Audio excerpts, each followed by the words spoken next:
আমাদের revenue generate বলেন কিংবা আমাদের ট্যুরিজম সমৃদ্ধ দেশ হিসাবে গড়ে তুলতে গেলে মোটা দাগে আপনি যদি পয়েন্ট আকারে বলেন। এইটা সম্পূর্ণ ব্যক্তিগত অভিজ্ঞতার থেকেই বলা যে আমরা আসলে কি কি হওয়া উচিত। আমি বলবো সর্বপ্রথম আমাদের মিনিস্ট্রি সেপারেট হওয়া জরুরি।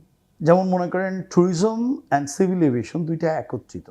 তার মানে হলো প্রায়োরিটি অ্যান্ড বাজেট সবসময় দেখা যাচ্ছে এভিয়েশনে।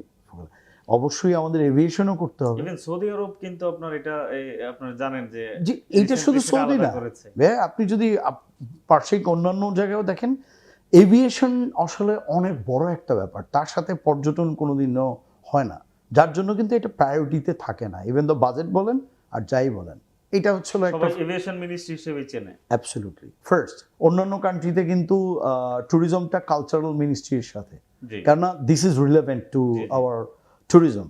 তো যাই হোক, তো এখন ব্যাপারটা হলো ফার্স্ট এইটা হওয়া উচিত। সেকেন্ডলি যেটা হলো যে আপনি ব্র্যান্ডিং মার্কেটিংয়ের যে জায়গাটা বলেন, তাহলে বিষয়টা হলো আমাদের ট্যুরিজম বোর্ড কেন্দ্রিক যেই বিষয়টি আমরা 2010 থেকে দেখে আসলাম, এই জায়গাটাতে তো আমাদের মিনিস্ট্রি ওই অথরিটি দিয়ে কোনোভাবেই কোনো কিছু করে নাই। তাহলে এই জায়গাটাতে আমাদের যেহেতু পরিবর্তন আনতে হয় because of that government rules and resolution অনুযায়ী, তাহলে এই জায়গাটাতে আমরা প্রাইভেট সেক্টর থেকে কাউকে নিয়োগ দিতে পারি।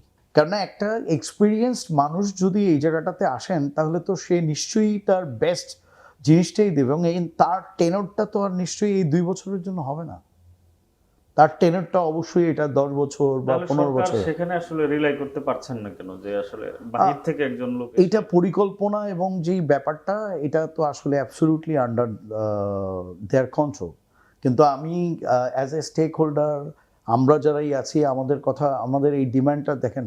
আজকে ট্যুরিজম বোর্ড কিন্তু তৈরি হয়েছে আমাদের টোয়াবের আন্দোলনের ফসল। আমরা প্রাইভেট সেক্টর থেকেই অনেকবার গভর্নমেন্টকে বলার পরেই, ফাইট করার পরেই কিন্তু ট্যুরিজম বোর্ডটা তৈরি হয়।